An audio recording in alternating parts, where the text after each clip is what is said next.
While everyone was crying at Mass, I just wanted to disappear. No one looked at me.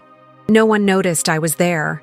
It was as if the pew in the back had swallowed my body, as if my entire years dedicated to my mother had been a mere sigh blown away by the wind. Hugs flew from one side of the church to the other, hands clasped tightly. Handkerchiefs dried tears that, at first glance, seemed sincere. But I knew that family. I knew every one of their masks. I knew exactly how many times they were absent, how many times they let the phone ring unanswered when I cried for help. And now, there they all were, crying for a woman they barely visited in the last 10 years. A woman I cared for with my hands, with my back, with my soul, until the very last day. I didn't expect acknowledgement. I never did. But I did expect humanity. A gesture, a look, and, "I'm sorry," a thank you for being there. But what I received was absolute silence. The kind of silence that cuts, that weighs, that hurts more than any cruel word. Because when they don't even name you, when they don't even acknowledge you as a daughter, you realize you were never part of that family. At least, not in the way you thought. Mass had started 20 minutes ago, and I still couldn't control the trembling in my hands. I didn't even sit in the front pews, not out of humility, but because I knew they would look at me with that mixture of contempt and pity. I didn't want to have to endure that. I stayed in the back, next to the right column, where my mother used to sit when she was still strong enough to come to church on her own. Sometimes, she would take a small knitted blanket and ask me not to let her feet get cold. Today, she was there, up front, inside a closed coffin, her feet forever covered, and I was just a shadow that no one recognized. I didn't bring flowers. Not because I didn't want them, but because I knew mine wouldn't be welcome. My brothers had arranged everything with the most expensive funeral home in town. The altar was filled with white and lilac arrangements, each with a ribbon that read, "With eternal love from your children."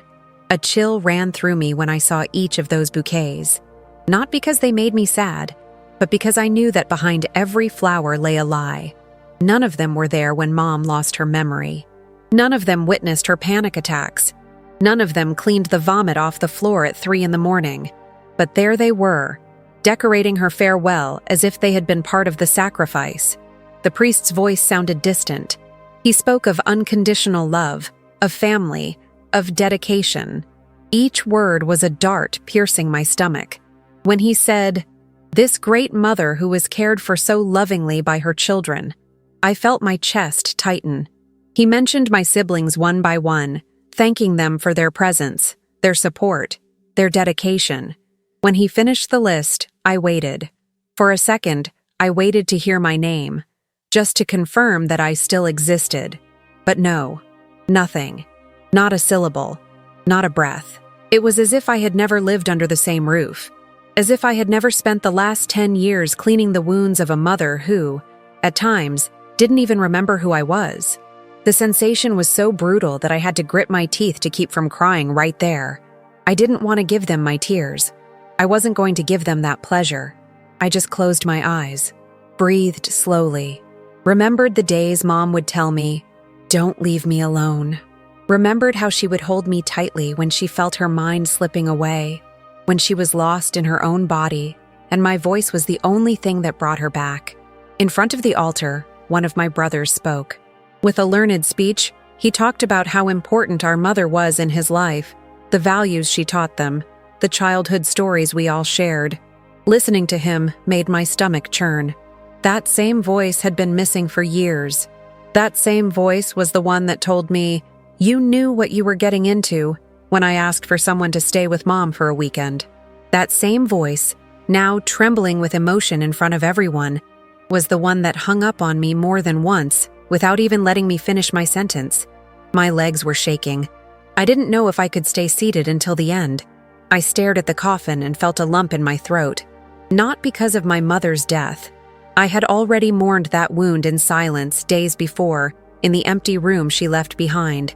What suffocated me was the farce, the performance, the family theater in which I had no role, no voice, no name.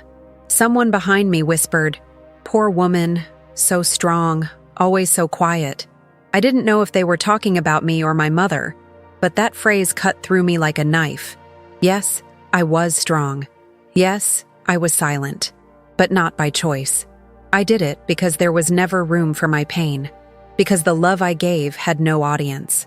And now, at her farewell, there was no stage for me either. A little boy ran between the pews, playing with an unlit candle. No one stopped him. No one silenced him. I watched him for a moment and felt a strange pang. He had more freedom in that church than I did. He could laugh, move, exist. I couldn't. I had to stay still, silent, swallowing the grief of others and my own. Music began to play. A soft Ave Maria, performed by a recorded choir. My mother loved that song. We sang it together when she could still remember the words. Sometimes she forgot the words, but she always said the melody felt like home. I saw myself sitting beside her again, carefully combing her hair, while she hummed that tune with her eyes closed. I saw myself making her dinner, reading her passages from the diary, helping her get dressed. I saw myself being a mother to my own mother, and I felt a tear escape without permission. I wiped it away quickly, not out of shame, but out of pride, because that tear wasn't one of sadness. It was one of dignity, of memory, of real love, not the kind you improvise for photos, the kind you build day by day amidst diapers, medicines, screams, caresses, promises, and absences. The mass continued, but my mind wasn't there anymore. I began to replay every sleepless night, every unanswered call, every family gathering I wasn't invited to because Mom wouldn't understand who you are. I wondered how many times I'd nullified myself so she'd be okay, how many times I'd forgotten my name, my body, my needs, all because I was the daughter who stayed behind. And now, what was left of me was there, invisible to everyone, alone among expensive flowers and beautiful speeches, but more alive than ever. Because even if no one saw me, I saw myself. Even if no one said my name, I remembered it. Even if they erased me from the story, I was the whole story. My mother is gone, and with her, a part of me. But what remained, I would never bow my head again, because what I lived, what I suffered, what I gave, no one can take that away from me. And even if they ignore me at Mass, even if my brothers pretend I never existed, I know who I was, and that's enough for me. My name is Evelyn Moore. I'm 47 years old and I live in Charleston, South Carolina. It's a city many imagine, with its pastel-colored houses, wrought iron balconies, and moss-covered trees. But for me, Charleston has always been a quiet city. Not because there's no noise, but because silence has become a habit in my life. A kind of constant echo that has been with me for as long as I can remember. I work as a caregiver for the elderly. I get up every day at 5:30 a.m., I make my coffee with milk and head out with my cloth bag full of diapers, medications, and tissues. I always have a pack of shortbread cookies at the bottom. I learned to carry them after a dementia patient told me she only felt safe if she had something sweet in her mouth. Since then, I never go out without them, because I understood that sometimes tenderness is also carried in your pocket. No one asks me how I ended up in this profession. Not even I did at first. It just happened. I guess caring became part of my instinct, as if my body already knew that other people's pain was also my responsibility. I became adept at detecting the slightest tremor in a hand, at reading the gaze of someone seconds away from breaking down, at listening to the long sighs of people who no longer have anyone to tell what they feel. Caring became my profession, but also my shield. Behind the white uniform, the comfortable sneakers, the short, clean nails, I hide a heart that learned to put itself aside. Because when you care, you often cease to exist, at least for a while, or for years. And I, without knowing it, had been doing it since before I was paid for it. Charleston is known for its history, its colonial houses, and its ghosts. Some tourists come with cameras hoping to capture apparitions in the old alleys. I always smile when I see them because they don't know that the real ghosts aren't on the streets. They're in the houses, in the closed rooms, in the voices that have stopped speaking, in the cares no one saw. My apartment is small. A single room, a kitchen with a table for one, a plant that I sometimes forget to water. The walls are decorated with photos of my patients, not my family, because they, at least, looked at me with gratitude.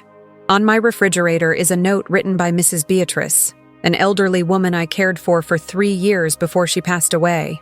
The note says, "Thank you for making me feel alive." She wrote it with shaky handwriting, but every time I read it, I feel like someone saw me, that someone knew I existed. I don't have children. I never got married. Not because I didn't want to, but because time slipped by between pills, appointments, and changing beds. Once, I was on the verge of falling in love. His name was Louis. He was a writer, or so he said. He had a soft voice and liked to read me stories over the phone. But when my mother got worse and I started spending nights at his house to keep her from falling, Louis stopped calling. He said I'd lost myself in her, that I didn't know who I was anymore. And he was right, but he was also wrong, because I never knew who I was to begin with. When someone asks me why I care for others, I usually answer that it's what I know how to do. But the truth is, caring saves me. It gives me structure. It reminds me that I am useful, that even if my own family doesn't see me, there are people who depend on my presence, my voice, my hands, people who tremble when I'm not there, people who smile when I arrive. Sometimes, when I finish my shift, I walk down the street as if I were floating. My body feels heavy, my legs ache, my back burns. But most of all, my soul feels heavy. Because caring isn't just physical, it's emotional. It's entering homes with photographs of children who haven't called, beds that smell of loneliness, kitchens where the kettle hasn't boiled for days. It's picking up the remains of lives that are slowly fading away, and doing it without anyone noticing. My mother was the first person I cared for like this. Not by choice, but because no one else would. My siblings had their own lives, their own children, their own schedules. I was the one without anyone, the single one, the one who couldn't say no, the one who had time. They said they trusted me, that they knew she was in good hands. But what they really wanted was to get the problem over with. And I agreed. I accepted because I've always accepted, because I was raised to please, to serve, to smile even when it hurt. Since I was a child, I learned that if I kept quiet, they'd leave me alone. That if I didn't ask, I wouldn't be a bother. That if I helped, at least they wouldn't blame me. So when it came time to take care of Mom, I did it with the same logic, without complaining, without asking for anything. I just did what I'd always done, disappear in the name of love. But it wasn't all suffering. There were moments when she, between confusion and forgetfulness, looked at me and called me my little girl. And in those seconds, everything was worth it. In those seconds, it was as if the world aligned, as if someone finally recognized me. Even if she didn't know my name, even if she didn't know the year, even if she mistook my face for that of a distant cousin, in those seconds I was her little girl, and that was enough for me to keep going. One night, while I was brushing her hair before bed, she asked me if I had a family. I froze. I told her yes, that she was my family, but I don't know if she understood. Maybe not, or maybe she did, and she wanted to remind me in a different way. Because there was a tenderness in her eyes I couldn't remember ever seeing before, a kind of silent apology, a surrender. Every day that passed, I became more a part of her body. I knew when she was coming on a fever, when something hurt, when she needed to sleep and couldn't say so. I became her shadow, her guide, her support. But I also faded away. I stopped talking to friends. I stopped going out. I stopped looking in the mirror with curiosity, because I no longer recognized the woman I saw. I only saw a caregiver, a helpful presence, an extension of another's needs. And the hardest part was when, in the last few months, she didn't say my little girl anymore. She just looked at me as if I were part of the furniture, as if I too had become just another object in the house. But even so, I didn't stop caring for her, because love isn't just what you receive. Sometimes, love is what you give even if it never returns. I never thought that, after so much, they wouldn't even mention my name at their farewell. that the family I sacrificed myself for would ignore me as if I were a stranger. But they did. And they did it naturally, as easily as taking off a coat when it's no longer cold.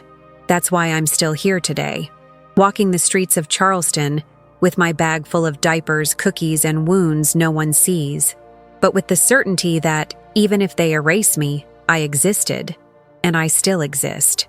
Because every person I cared for, every hand I held, every tear I wiped away, was real, and no one can take that away from me. Ever since I can remember, I learned to be invisible. It wasn't a sudden thing. It was a kind of gradual disappearance, like when the sun slowly sets behind the trees and no one notices exactly when it left. That was my childhood. A collection of moments where I was there, but not to be seen. Just to fill a space, fulfill a function, not to be in the way. I was the youngest of 3 siblings. They were the heroes of the house. The ones who played soccer, brought home trophies, and made jokes at the table. They taught me how to pour water, not to interrupt, and to smile without asking questions. On each of my birthdays, they sang to me softly and quickly, as if they were in a hurry. But when it was one of my siblings' birthdays, the house would fill with balloons, cousins, and laughter. I remember once decorating my own cake with colorful sprinkles. I thought it would make a difference, that if it looked pretty, maybe Mom would smile more. But when it came time to blow out the candles, she didn't even look at me. She was too busy arguing on the phone with my dad. The cake remained untouched until the next day. My father wasn't violent, but he was an absence in human form. He was there, but he wasn't. He would come home from work, sit in front of the television, and talk just enough. I never knew if he liked music, if he had any dreams, if he ever thought about what he wanted to be as a child. I only know he had a way of looking that made you cringe. And my mother was a rigid woman, always worried about what people would say, always controlling, always comparing. She cared about appearances, that the house was clean, that the clothes were wrinkle-free, that the neighbors thought we were a model family. I don't know how many times I tried to get her attention. Once, when I was 8, I wrote a letter that said, "Thank you, Mom, for taking care of me." I drew a heart and left it under her pillow. The next day, I found it crumpled on the table with a coffee stain. She didn't say anything, not a word, but she used the paper to dry her lips. In that gesture, I understood something that would stay with me for the rest of my life. What I felt didn't matter. At school, I was a good student. I always came home with my homework done, my books covered, my shoes polished, but no one was waiting for me when I left. While my classmates ran to their parents, I walked home alone. Sometimes I stopped in front of the neighborhood bakery just to smell the warm bread. It made me feel accompanied. It made me feel welcomed. At home, my brothers monopolized everything: the television, the space, the attention. If I cried, they called me exaggerated. If I got sick, it was because I didn't take care of myself enough. If I got good grades, they said it was my duty. But if one of them got a B, there was a party. Mom said men had a lot of responsibilities, that they should be encouraged. She told me, on the other hand, not to get my hopes up, that my job was to take care of them, that I wasn't like them. I remember one day in particular when I was 10 years old. I fell at school and hurt my knee. I came home with my uniform torn and dried blood. I thought Mom would care, that she would hug me, that she would gently apply a Band-Aid, but all she said was that now she had to sew a new pair of pants. That night, I treated myself in the bathroom.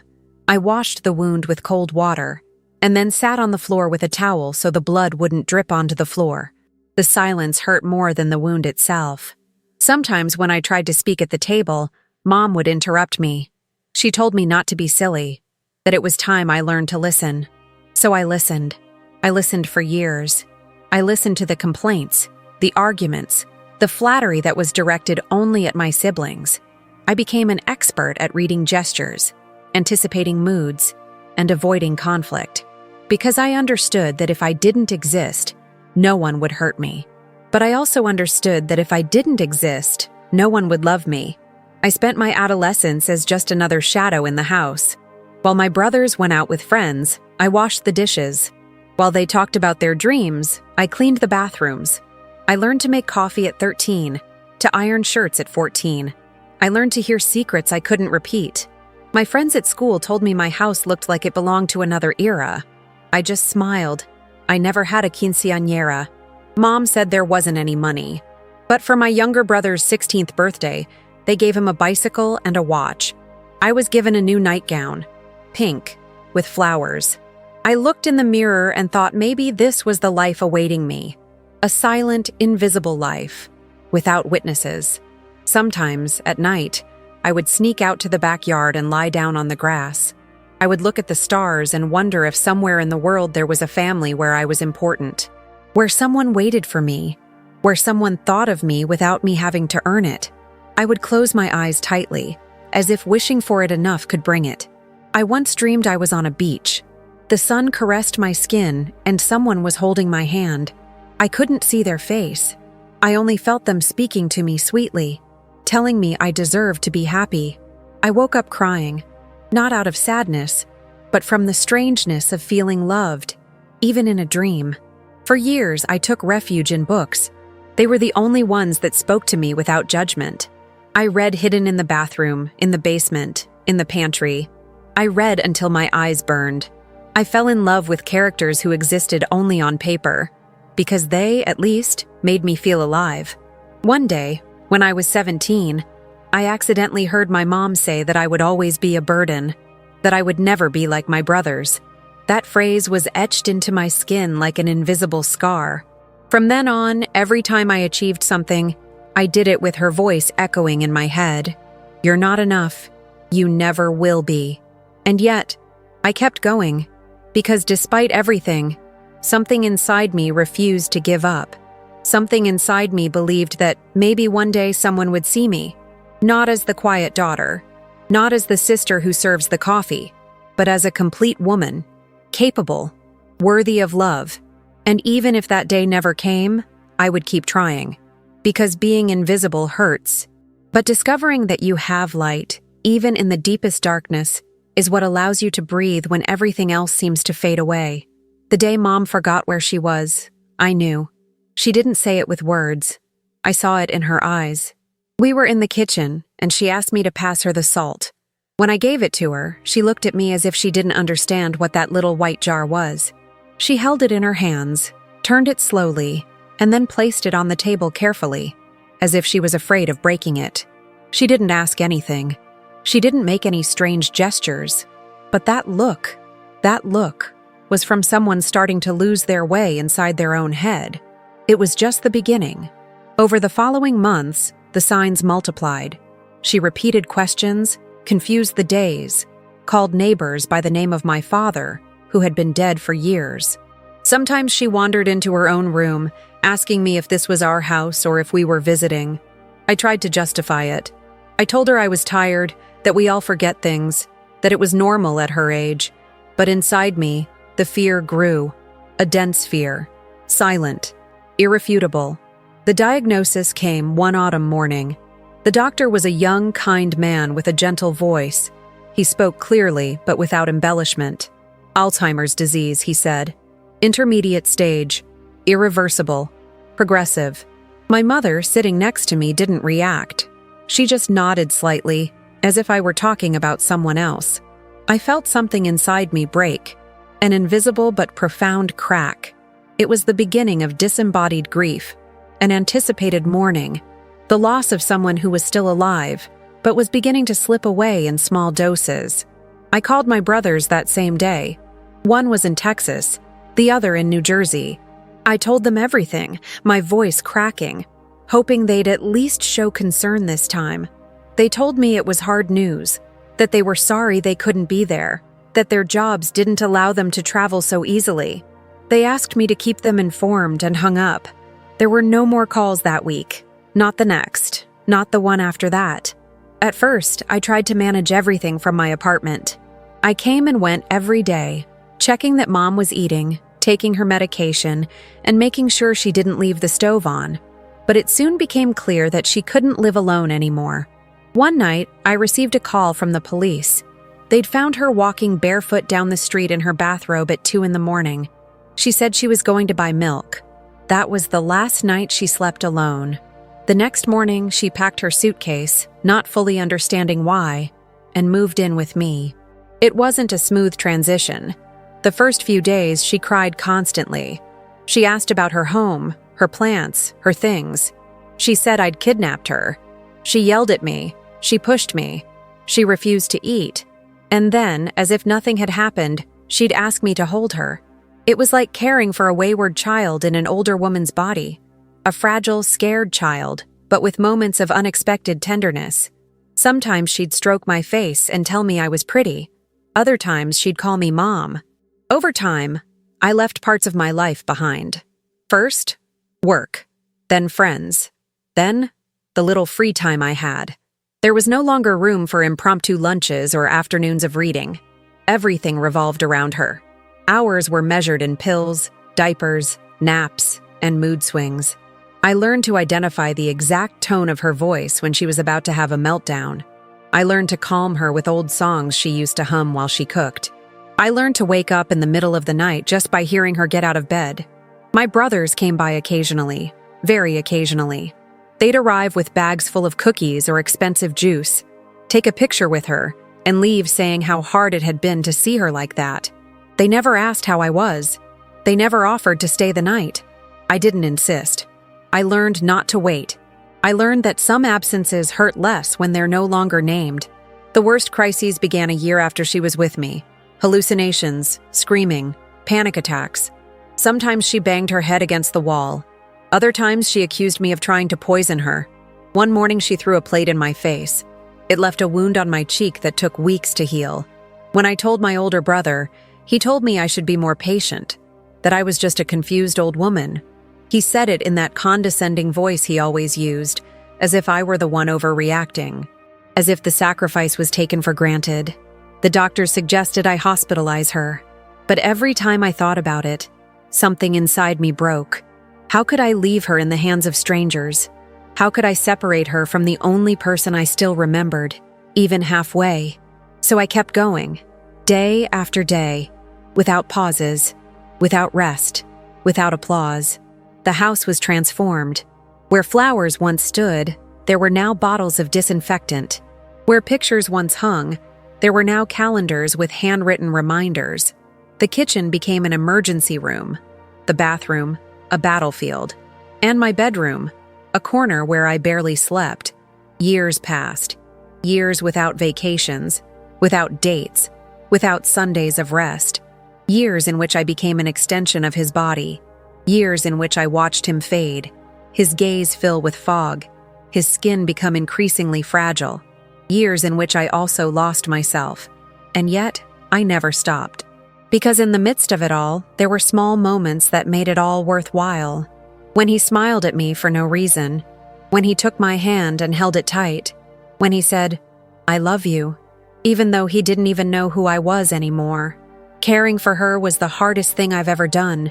But it was also the most human, the most profound, the most real, even though no one saw it, even though no one appreciated it, even though the family, the same one now weeping with expensive flowers in a packed church, chose to disappear.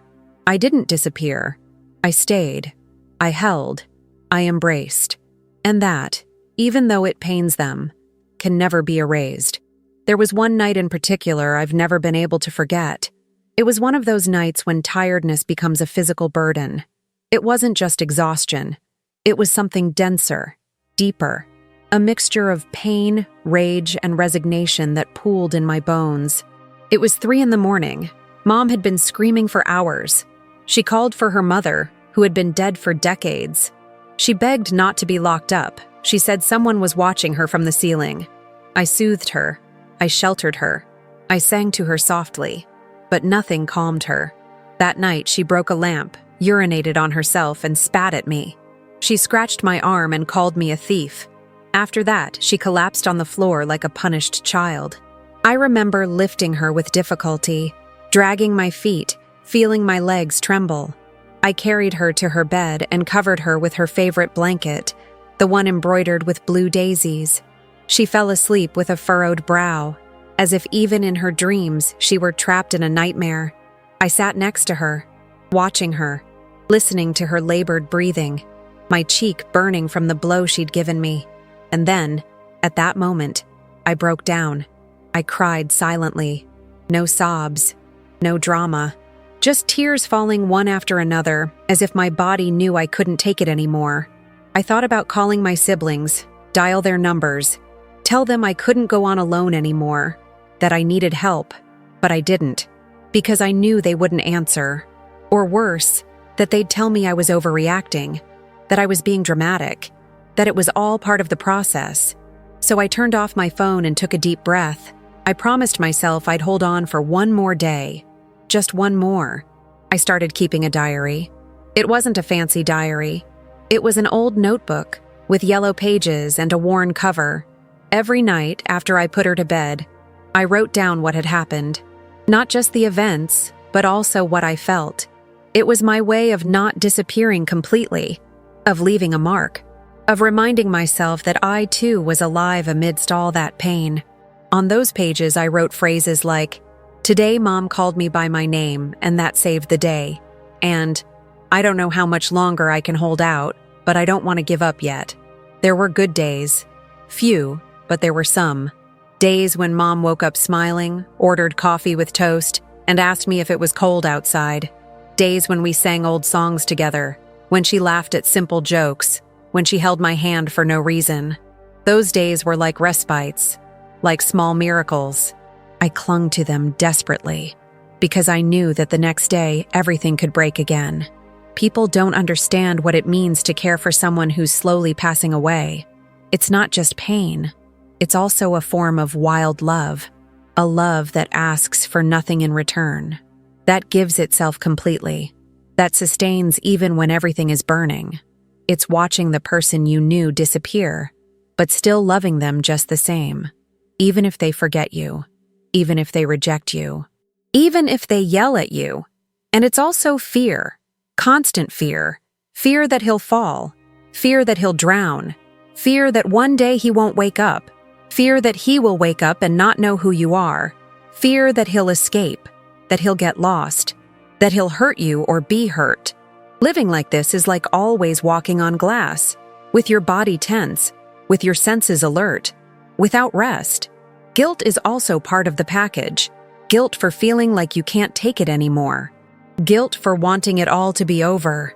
Guilt for not having done more, for not having been more patient, more loving, stronger. I once spoke to a nurse who was caring for her mother in a similar situation. She told me something I've never forgotten. Caring for someone who no longer recognizes you is like screaming in a room with no echo. No one hears you, not even the person you loved the most. I remember one afternoon Mom had a very high fever. She looked at me without blinking. Her lips were dry, and she repeated the same phrase over and over. "Don't leave me alone. Don't leave me alone. Don't leave me alone." I hugged her, put cold cloths on her, spoke in her ear. I promised her I wouldn't leave, but inside, I felt like I'd already lost her, that all that was left was her body, that her mind was already somewhere else, maybe calmer, maybe not. I often wondered if she would have done the same for me, if she had been by my side during my illness, if she would have cared for me with that level of dedication. I didn't know how to respond, because the woman who was my mother before Alzheimer's was different. She was cold, distant, sometimes cruel, but the woman before me now was different, a more fragile version, more human, more broken. And that contradiction hurt me, because I was giving everything for someone who had made me feel invisible at many times. And yet, I couldn't leave her, because it's not about deserving or not deserving. It's about love, a love that isn't measured by the past, but by the decision to stay, to care, to hold. More than 4 years passed, 4 years without days off, 4 Christmases without family, 4 birthdays where the only candle she blew out was the one on her oatmeal cake, 4 years of silence, of whispered songs, of medicines marked by schedules, 4 years in which I learned more about life and death than in my entire life. When his body began to shut down completely, I knew the end was near. He no longer ate. He barely spoke. He slept almost all day. His hands, once restless, were now cold and thin like dry twigs. One afternoon, while I was applying cream to his feet, he opened his eyes and said something that pierced me. He said, "Thank you." That was all. "Thank you," in a barely audible voice. He looked at me tenderly, as if for a second he knew exactly who I was, and then he closed his eyes again. That was the last time we spoke. She died 2 nights later, peacefully, without pain. While I held her hand, her expression was serene, as if she had finally found rest, as if, after so much chaos, her soul had returned home. I called my brothers. They came the next day. They took care of the wake, the arrangements, the flowers, the photos for the memorial. I watched everything from a corner. No one asked me how I was. No one asked me how the end was.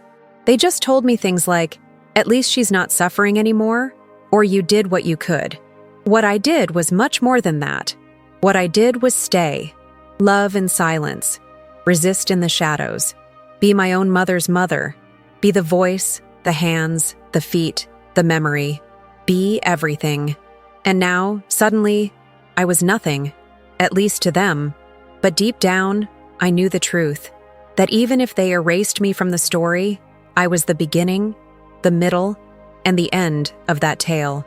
And no one could take that away from me, because sometimes the most real love is the one that is given without witnesses, without applause, without words, only with presence, constant, unbreakable, human.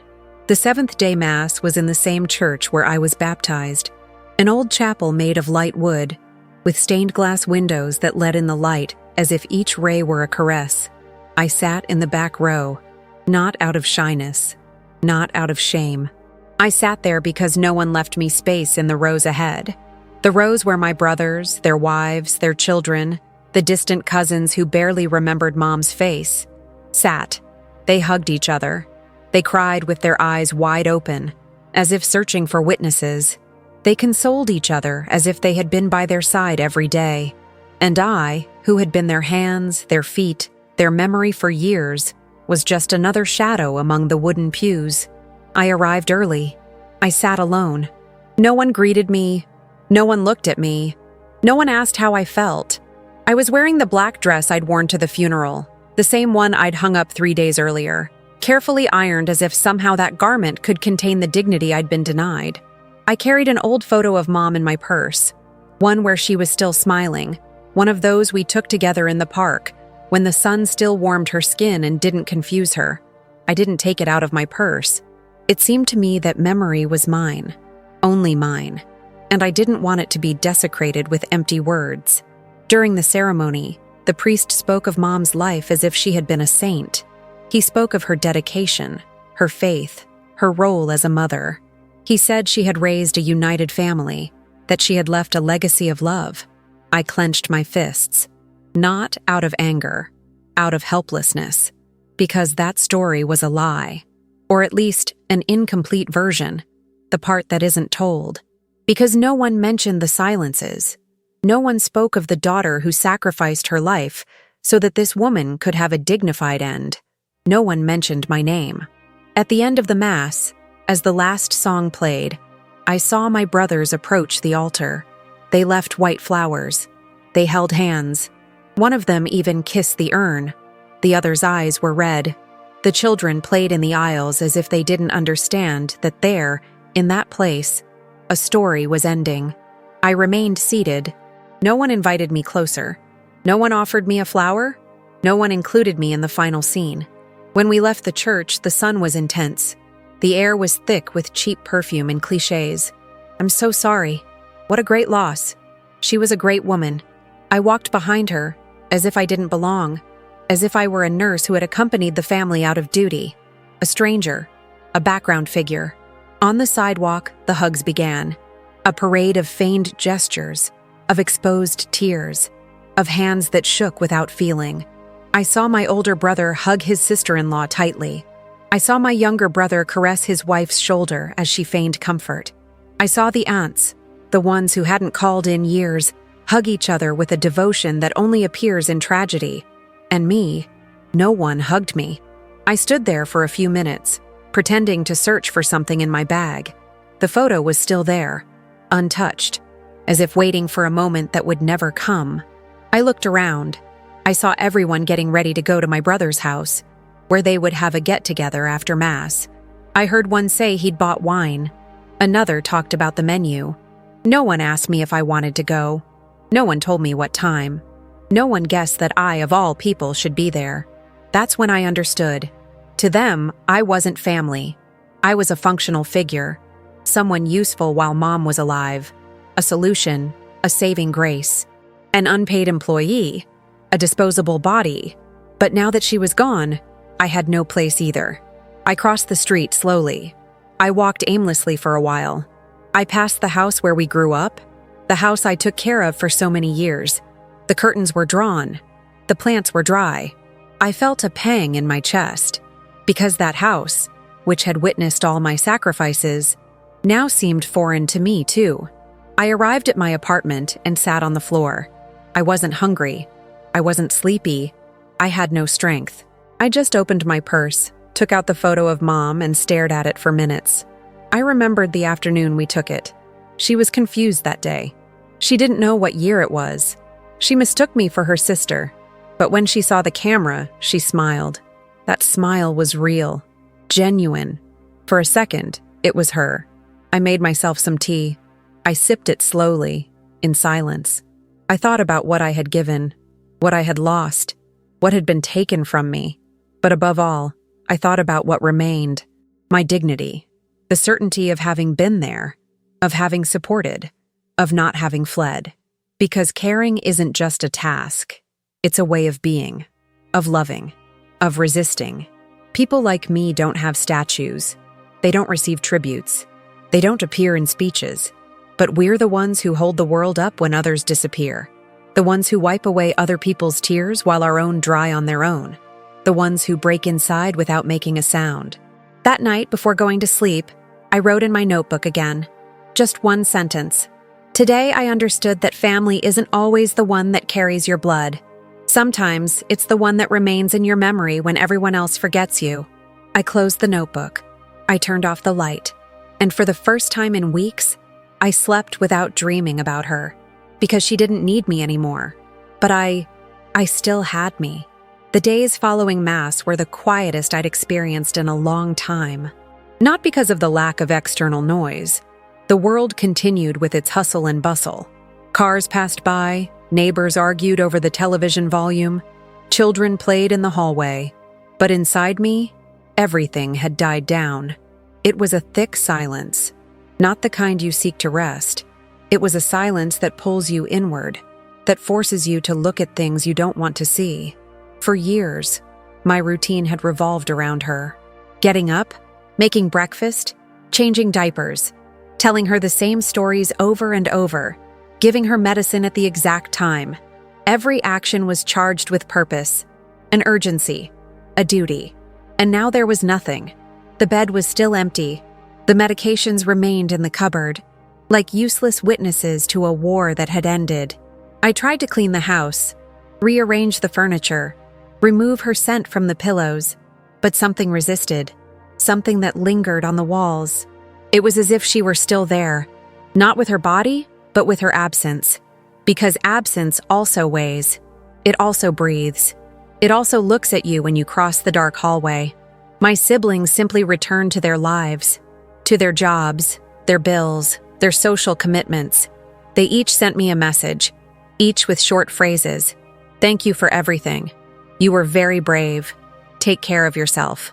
And then, silence. They didn't suggest meeting up. They didn't offer help. They didn't ask if I needed anything. It was as if, with Mom's death, they had also buried any connection to me. One afternoon, I sat in front of the television, something I hadn't done in years. I didn't know which channel to turn on, which series to watch, what music to listen to. I felt old, not because of my age, but because of the weight of years spent in a single room. Because caring ages you. It steals your time. It dries out your skin. It turns you into an expert at giving up. I looked in the mirror. My hair was tangled. My dark circles were deep. My skin dull. I didn't recognize the woman in front of me. She wasn't the same woman who had started this story. She was another woman, a quieter version, more tired, but also more aware. Because now I knew what I was capable of.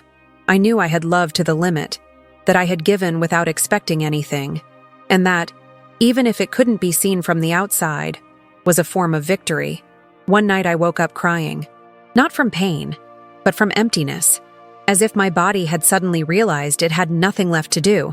I got up, went to the kitchen, and made myself some coffee. I drank it without sugar, bitter, like the days I was experiencing. I sat by the window and watched the dawn break.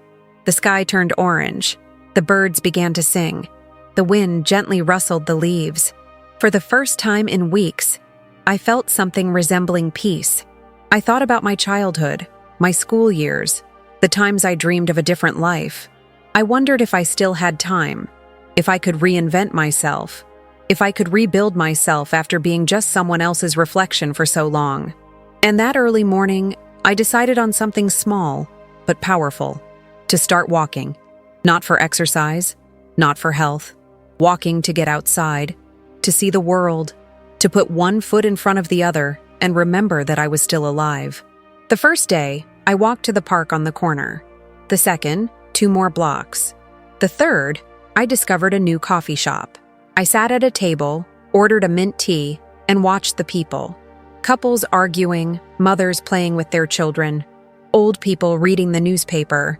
I felt part of something even though no one knew me, and that was enough. I started writing more, not just in my notebook, also on loose sheets of paper, on napkins, in notes on my phone. I wrote about her, about myself, about time, about love, about forgetting. I wrote because I needed to understand, because putting words to the pain makes it less heavy, because each sentence was a way of saying, I'm here. I haven't left. One afternoon, I decided to call a childhood friend. We hadn't spoken in years. My voice cracked at first, but she didn't let me hang up. She listened. She reminded me of things I'd forgotten. She made me laugh. She asked if I wanted to see her, and I said yes. We met in a plaza. He brought empanadas, orange juice, and a blanket. We sat under a tree and talked for hours. He didn't judge me. He didn't give me empty advice. He was just there. Hearing his voice, his laugh, his memories was like entering a room with open windows, breathing again after so much confinement. That day, I knew I could start over, that even if the wound hadn't fully healed, I could learn to live with it, that there was life beyond grief, that it deserved to be cared for too, that I could weave new stories with people who wouldn't look at me as if I were invisible. Little by little, I began to recover parts of myself. I started reading novels again, listening to music while cooking, and writing letters I hadn't intended to send. I signed up for a writing workshop. I arrived fearfully on the first day, but at the end of the class, a woman approached me and told me that my story had moved her, that she too had cared for her mother. We hugged without another word. In that embrace, I understood that I wasn't alone. I kept walking, not just through the streets, also inside myself, exploring corners I'd forgotten, forgiving myself for the times I wanted to give up, thanking myself for not having done so. And every step, every word, every new encounter was a thread that wove me together again. I didn't know what came next.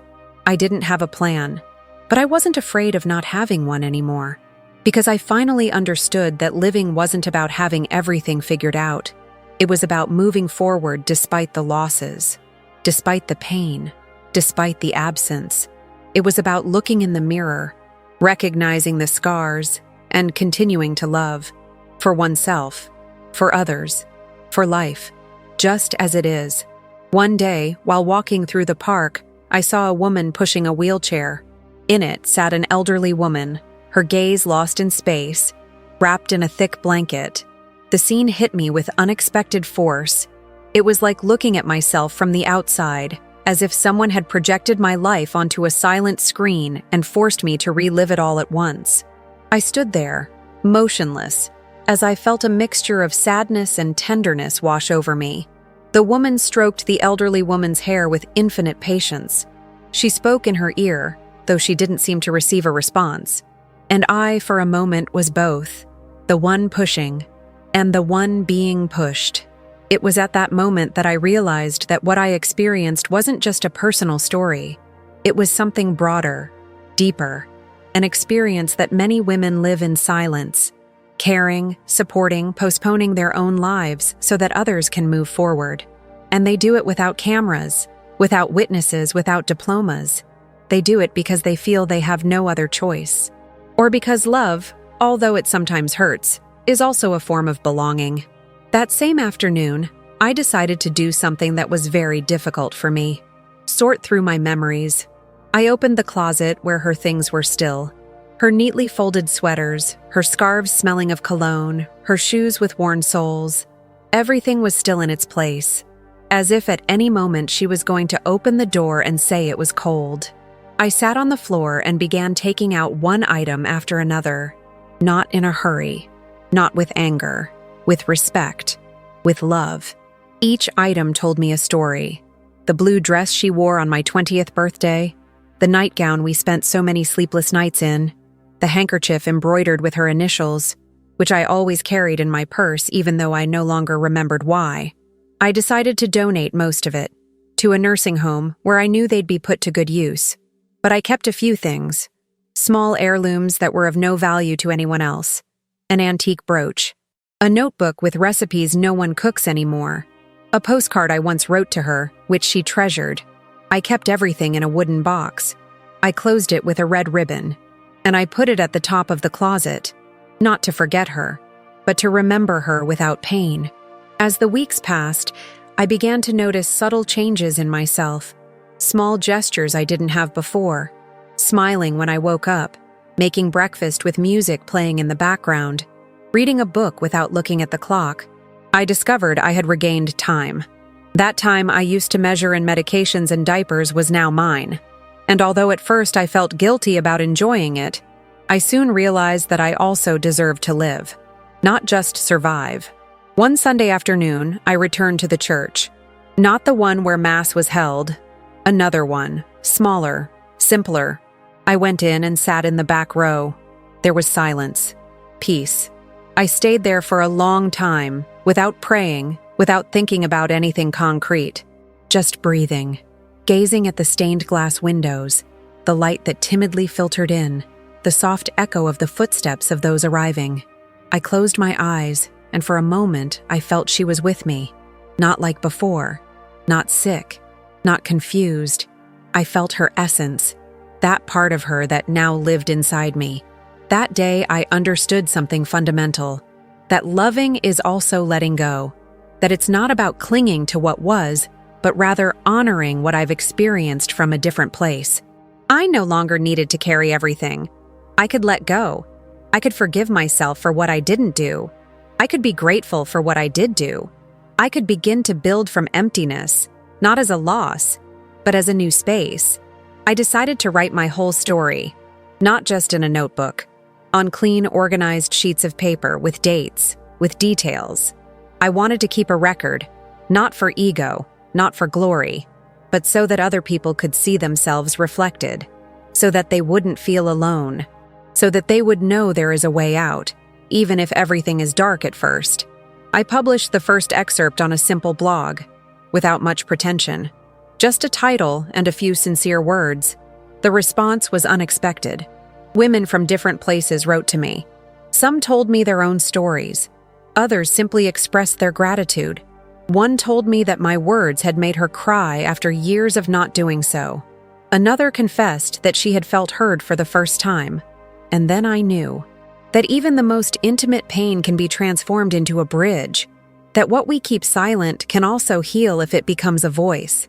I decided to keep writing, not just about her, also about myself, about what I'd learned, about what I still struggle with, about what I hope for. The words began to flow more lightly, as if they'd finally found their channel.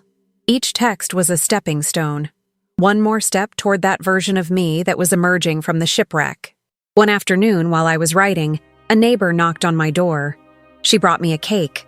She told me she'd read my story, that she didn't know what I'd been through, that it had touched her soul. She hugged me, without words, just a long, sincere hug. And in that touch, I understood that not all was lost, that there was still human warmth, that one could still trust. I started receiving invitations to coffees, to talks, to gatherings of women caregivers. I went to some. To others, I didn't. But each time I attended, I came back with my heart a little fuller. Because being surrounded by people who understand what you've been through, without needing to explain it, is a balm, a refuge, a new home. I laughed again. Not immediately, not out loud, but little by little, with shy chuckles, with unexpected smiles.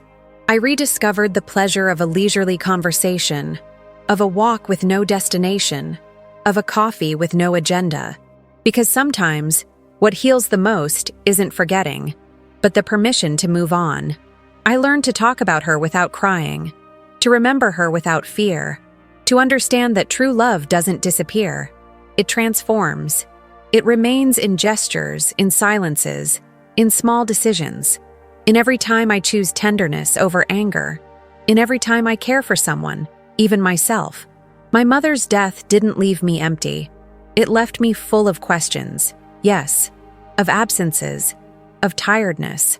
But it also left me with a powerful certainty that love isn't measured in words, but in presence, in staying when everyone else leaves, in embracing even when you're broken, in looking at the world again, still with eyes clouded by pain, and carrying on, simply carrying on, because that, in itself, is an act of courage. One afternoon, while organizing some old papers, I found a loose leaf between the pages of a cookbook. It was a handwritten recipe in Mom's handwriting, shaky but steady, from when she could still write without forgetting how to form letters. It said oatmeal cookies with cinnamon, and at the end had a note, for when you're having a bad day. I couldn't help but cry. Not because of the recipe, not because of the handwriting. I cried because that little sentence encapsulated everything we'd been through. Because although she often didn't know how to take care of me with words, she did it with gestures like that one. Silent, but profound. I decided to bake those cookies. It was a way to bring her back without invoking the pain. The kitchen was filled with that warm aroma, a mix of childhood and refuge. As I took them out of the oven, I felt as if, for a moment, everything was back in its place. I sat with a cup of tea and a cookie in my hands and thought about everything she had unwittingly taught me, about the strength that is inherited not through speeches, but through a gaze, through resilience, through the way a woman gets up every morning despite the world. I began to notice the women around me more, the neighbor who takes care of her grandson with autism without ever complaining, the woman at the market who works 10 hours straight and still asks how you are with a smile, the nurse who saw me at a consultation and who worked 2 shifts in a row without a break, all with invisible stories, all with burdens no one sees, all holding the world up from the shadows. I realized that my story wasn't unique, that there were thousands, millions, and that each one deserved to be told. That led me to an idea I never thought I'd dare to pursue: creating a small circle of women caregivers. It wasn't a foundation. It wasn't something formal. It was simply a space where everyone could speak without fear, without interruptions, without the need to explain why they were still hurting from what others had already forgotten. We called it Soul Thursdays. We met once a week at a community library. Sometimes there were 5 of us, sometimes 15. It didn't matter how many. What mattered was how we came out of there. Lighter, more accompanied, stronger. Every encounter began the same way, with a simple question: how are you today, really? And that word, really, changed everything, because it opened a different door. It allowed me to say I'm tired without feeling weak, or to say I feel useless without fear of judgment, or simply to remain silent, because sometimes silence also speaks. Listening to others recount their battles, their wounds, their doubts, made me feel part of a tribe of women who don't give up even when they tremble, who cry, but don't break. One of them told me something that has stayed with me. When my mother died, I didn't just lose her, I lost who I was with her. That phrase swirled around in my head for days, because I saw myself reflected back in it. I too had lost an identity. I had stopped being a caregiver. I had stopped being a daughter, at least in the most active sense. And now I wondered who I was, what I wanted, where I was going. I began to construct a response without rushing, starting with small things, taking up hobbies I'd abandoned, learning to cook for myself, not out of obligation, buying flowers to decorate the table, even when no one came to visit, writing again with intention, with my own voice. Each of these actions was like knitting myself together again, stitch by stitch, without rushing, without rules. One day, at one of the meetings, a young woman approached me after the meeting. She told me she was caring for her grandmother, who was beginning to show signs of dementia. She was scared. She didn't know if she could handle it all. She looked at me with tears in her eyes and asked how I did it. I answered honestly, I didn't do it alone. I fell 1,000 times. I doubted myself. I got angry. I got tired. But I kept going. And now, here I am, not intact, but alive. And that often is more than enough. Sometimes I still dream about Mom. Strange dreams. Not always sweet. Sometimes she appears in a long hallway and doesn't recognize me. Other times she hugs me tightly and says nothing.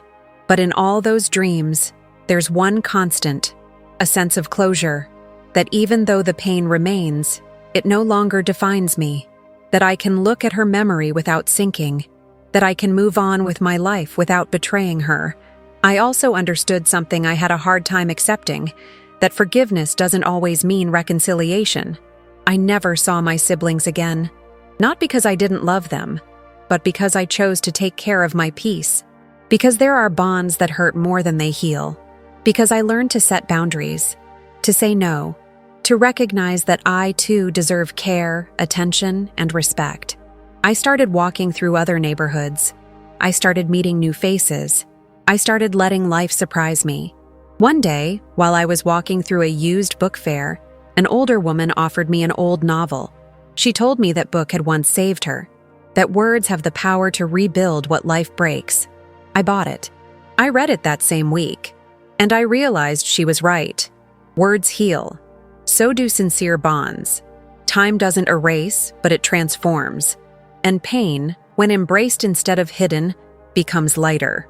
I started accepting invitations, asking questions, saying yes more often, being grateful for the small miracles, a hot cup of coffee, an unexpected message, a shared laugh. Every day that passes, I become more convinced that we are not only what happened to us, but what we choose to do with it. That scars are not a sign of weakness, but of survival. That the love we gave, even when it went unrecognized, remains. Because loving unseen is also a form of courage. And now, when someone asks me who I am, I no longer hesitate so much. I am a woman who cared with all her being, who was forgotten by her family, who cried in silence, who broke, but who also got back up, who found solace in other women, who chose to tell herself another story. One where she was not only a caregiver, but also a survivor, a witness, and the author of a life that, though marked by pain, can still flourish. One morning, while hanging clothes in the yard, I realized I was singing. It wasn't a special song, just a soft, almost imperceptible humming, but it was enough to make me stop and listen. It had been so long since I had surprised myself in such an act, so simple, so spontaneous, so free.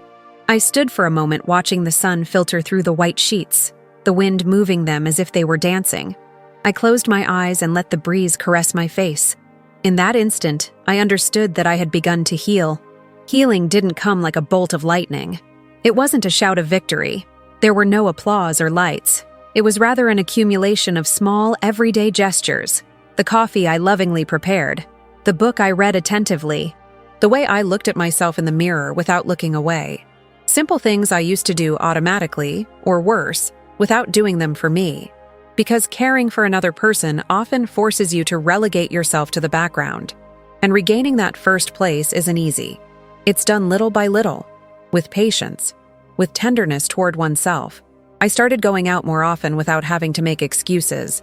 I signed up for a painting workshop for older adults, although I don't consider myself old yet. The teacher, a woman with color-stained hands, told me in the first class that painting wasn't about reproducing reality, but rather creating a bridge with what one feels. She gave me a blank canvas and a palette. My hand was shaking, but I made the first stroke, then another, and another. By the end of the class, I had something resembling a sunrise. It wasn't perfect, but it was mine. I returned home with the painting under my arm and hung it on the dining room wall. Every time I looked at it, it reminded me that I could still start new things, that I could still create, that there was still a world within me to explore. I also signed up for a book club. The meetings were on Friday afternoons, and at first I didn't say much. I just listened. But little by little, I began to participate, to share my opinions, to be moved by the stories, to cry with characters who reminded me of pieces of myself. One of the club members, Clara, became an unexpected friend. She was the same age as my daughter, if I had one, but we spoke as equals, without barriers.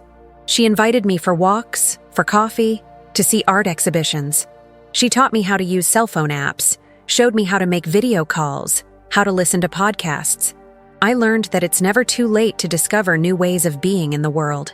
And I also understood that friendships born in pain have a unique depth, because they are not built on habit, but on the mutual recognition of wounds. I returned to my notebook, the one where for years I'd written about Mom, about tiredness, about silence. But this time I used it to write about myself, about what I felt, what I thought, what I wanted. I filled pages with new dreams, some modest, like learning to swim, others more ambitious, like writing a book. I didn't know if I'd achieve them all, but writing them down was a way to remind myself that there was still a future, that there was still a path. I was encouraged to speak publicly for the first time at a caregiver's meeting. I told my story without reading it, only from my memory and my heart. When I finished, many women came up to hug me. They thanked me for putting into words what they didn't know how to express. They told me my voice was also theirs. And then I felt something I'd never felt before. I felt purpose. I felt that all the pain I'd experienced hadn't been in vain. That if I could help one other person feel less alone, then it was all worth it. I was invited to participate in a community project supporting caregivers who were just beginning their journey. To visit them, listen to them, and support them. I accepted without hesitation, and each encounter was a mirror, because in them, I saw the person I once was, scared, exhausted, silent, but also strong, luminous, capable. It was like talking to my past self and saying calmly, "You'll get through this. It won't be easy, but you will." I discovered that accompanying others didn't burden me again. On the contrary, it lightened me. It gave me strength, because by giving what I once needed, I healed a wound, because I was no longer just a survivor, but also a beacon for others. And that, without realizing it, turned me into something I never imagined I would be, a role model, not for knowing everything, but for having been there, for having weathered the storm and still standing. I reconciled with my body, with my wrinkles, with my worn hands. I began to take care of myself without guilt, to say no without explanation, to choose without fear of displeasing, because I understood that for years I lived under the expectations of others, and that now, finally, I could decide what I wanted for myself. I chose to surround myself with people who looked at me with love, not with pity, not with interest, real love, the kind that sustains without asking for anything in return. One day I decided to return to the cemetery. I hadn't been since the burial. I brought fresh flowers. I sat by her headstone and talked to her. I told her everything, the good, the bad, what hurt, what I learned. I told her I forgave her, that she forgave me, that I loved her, that I would always love her. I cried slowly, without hiding, and when I stood up, I felt like something had closed, that I could walk more lightly. I went home, opened the window, let the air in. I took a deep breath, and for the first time in a long time, I felt like I was where I was meant to be, that even though the past was still a part of me, it no longer defined me, that the love I gave wasn't lost. That the woman I was didn't stay in that dark room, that I was alive, present, whole, and ready to write what was missing, with my words, at my own pace, from my soul.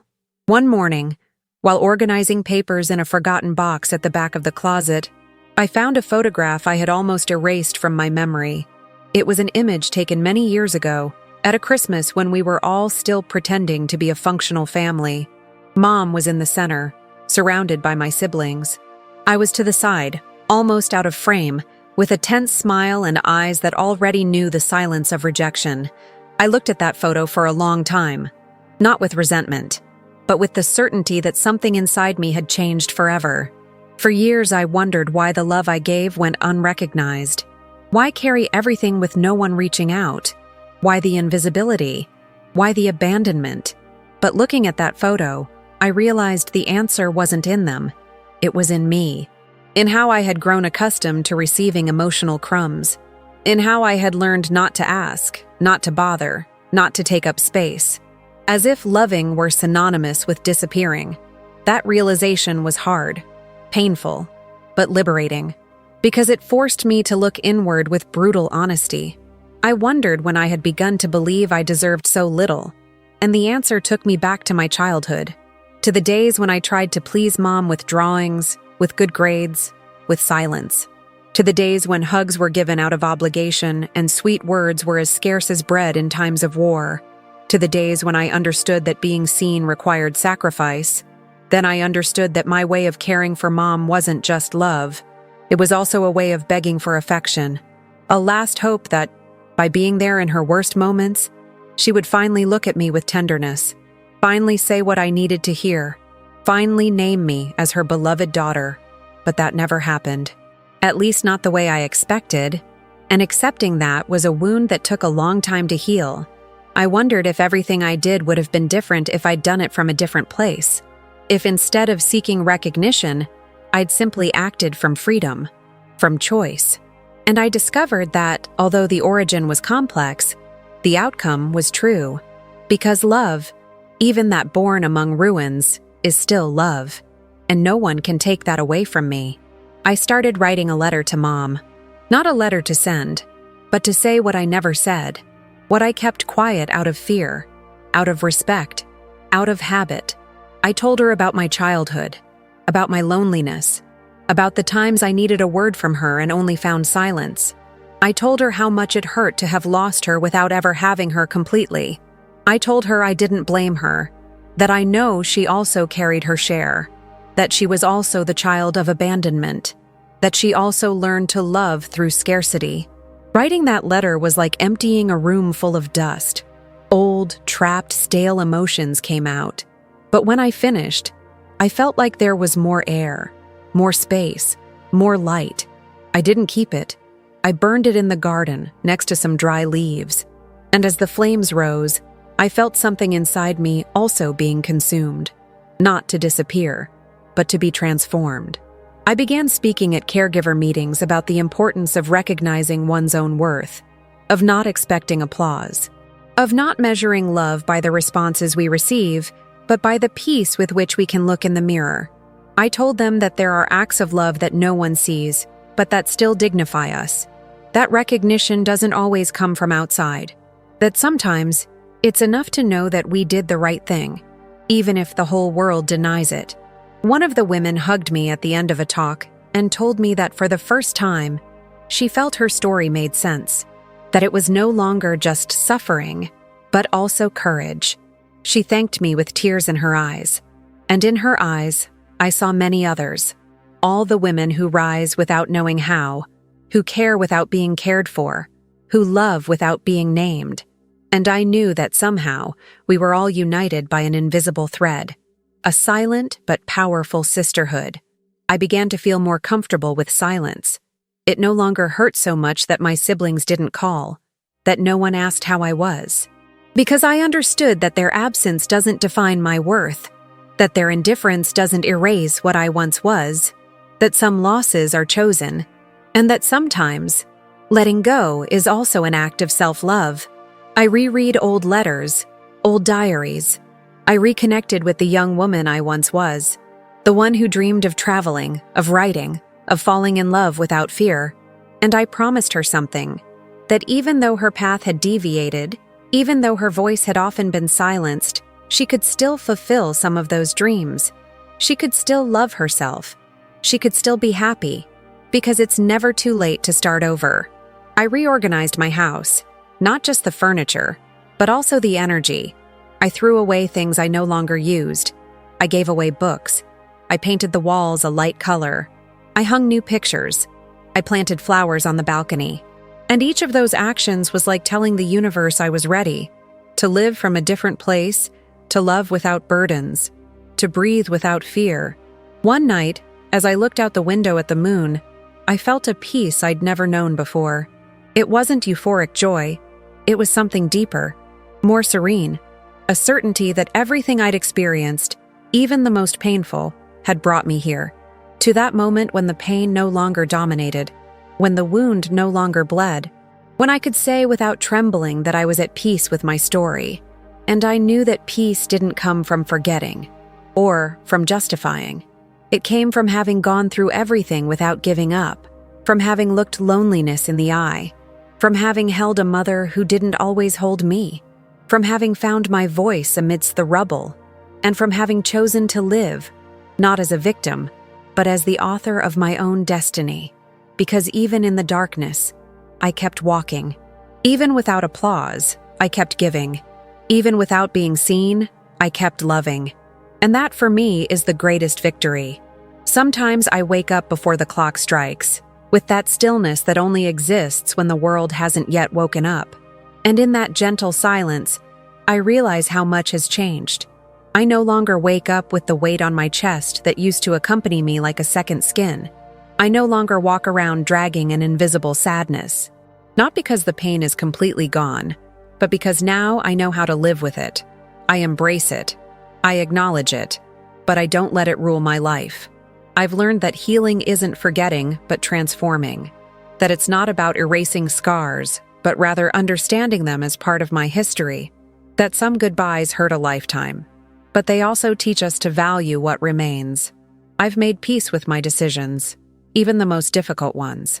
And although I often cared for others out of exhaustion, out of a desperate desire to be seen, today I can say with a calm heart that I cared for others with love, with an imperfect love, yes, but honest, human.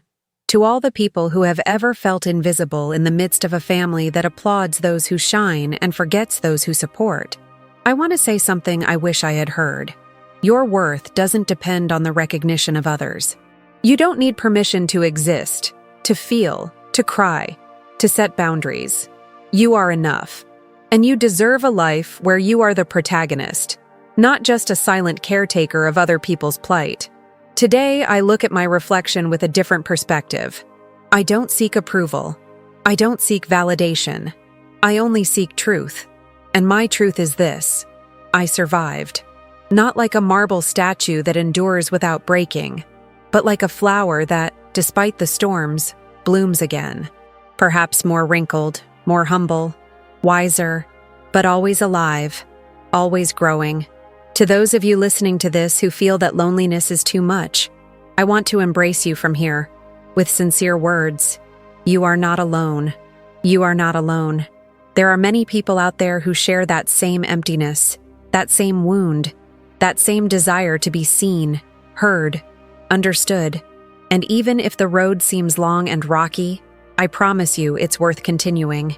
Because in the end, there's always a ray of light that pierces even the darkest night. I want to sincerely thank each and every one of you who came this far, who listened to me with an open heart, who saw themselves reflected even for a moment in this story. Because this story is no longer just mine, it's ours. It belongs to all the people who have ever cared, who have ever loved without being loved, who have ever wondered if their effort was worth it. And I'm here to tell you that it was. That it is always worth loving.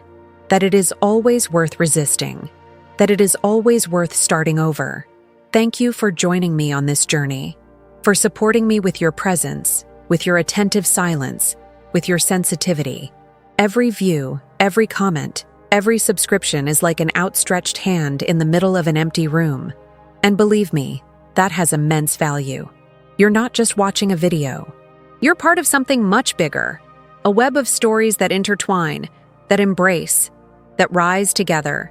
If this story touched your heart, I invite you to leave a few words in the comments that might change the day of someone else struggling in silence. Right, my story matters too. This way, together, we can ensure that no voice is ever hidden again. And if you haven't already, subscribe to the channel. We don't just tell stories here. We create a refuge here, a safe place to heal, to share, to remember that even in the darkest moments, there is hope. Because every story told is a seed of light that someone else may need to keep them from giving up. Thank you for staying with me until the end. Wherever you are, I embrace you with all my heart. Take care, honor your story, and remember, you are not alone. You are not alone. See you in the next video. It's already appearing on your screen. Click, because maybe that next story will be part of yours too.